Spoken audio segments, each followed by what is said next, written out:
Hello friends, আসসালামু আলাইকুম। আজকে রেসিপিতে স্বাগতম জানাচ্ছি। আজকে মাটির চুলায় দেশি মুরগি রান্না করা হচ্ছে। প্রথমে একটি কড়ার মধ্যে তেল দিয়েছে প্রায় আধা কাপের মতো, আধা কাপ পেঁয়াজ দিয়েছে, তারপরে কাঁচামরিচ, তেজপাতা, এলাচ, দারচিনি, তারপর হচ্ছে আদা রসুন বাটা 2 টেবিল চামচ করে দিয়েছে।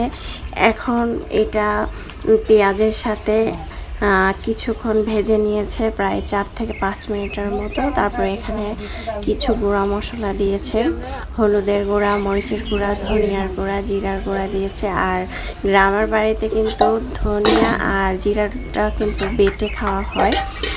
এখানে প্রায় 2 টেবিল চামচ করে দেওয়া হয়েছে। তারপরে পানি দিয়ে মশলাটাকে ভালোভাবে কষিয়ে নিয়েছে আর পরিমাণ মতো লবণ দিয়েছে। এখন দিয়ে দিচ্ছি দেশি মুরগি। মাটির চুলায় যদি দেশি মুরগি রান্না করা হয় আরও ইয়াম্মি লাগে। যাই হোক, মাংসটাকে এখন বেশি করে আরও কাঁচা পেঁয়াজ কুচি দেওয়া হয়েছে, দিয়ে ভালোভাবে এটাকে নেড়ে চেড়ে কষিয়ে নেওয়া হবে অনেকটা সময় নিয়ে। এটা যখন কষানো হবে তখন কিন্তু প্রচুর পরিমাণ পানি উঠবে, দেখতে পাচ্ছেন। এখন এটাকে ভালোভাবে কষানো হচ্ছে। এখানে 2 পিস তেজপাতা দিয়েছে, 4 পিস এলাচ দিয়েছে, লং দিয়েছে প্রায় 2 থেকে 3 টুকরোর মতো, আর আদা বাটা রসুন বাটা 2 টেবিল চামচ করে দিয়েছে। এখন দেখতে পাচ্ছেন চুলার আঁচ বাড়িয়ে দিয়ে এটাকে অনবরত নেড়ে চেড়ে দিচ্ছে। মাটির চুলার রান্নাগুলো খেতে এতটা ভালো লাগে। আর গ্রামের বাড়িতে মামির হাতের রান্না, খালার হাতের রান্না খেতে কিন্তু অনেক বেশি ভালো লাগে। যাই হোক, মাংসটা কিন্তু কষানো হয়ে যাচ্ছে, দেখতে পাচ্ছেন। সত্যি আমি এই জিনিসগুলো খুবই মিস করি। আর এই ওনাদের হাতের রান্নাগুলো খেতে অনেক বেশি ভালো লাগে। আমরা যে অনেক পদের মশলা ইউজ করি মাংসের মধ্যে, আমি গ্রামের বাড়িতে বেশিরভাগ সময় দিয়ে দেখেছি ধনিয়ার গুঁড়া ছাড়া কিন্তু, ধনিয়া জিরার গুঁড়া ছাড়া তরকারি খায়, অথচ তরকারির স্বাদ অসম্ভব মজাদার হয়, দেখতে পাচ্ছেন। এখন কিন্তু অলরেডি কষানো হয়ে গিয়েছে। একদম শুকনো শুকনো যখন হয়ে যাবে তখন এখানে পানি দেওয়া হবে। এটাকে অনবরত নেড়ে চেড়েই দিচ্ছে।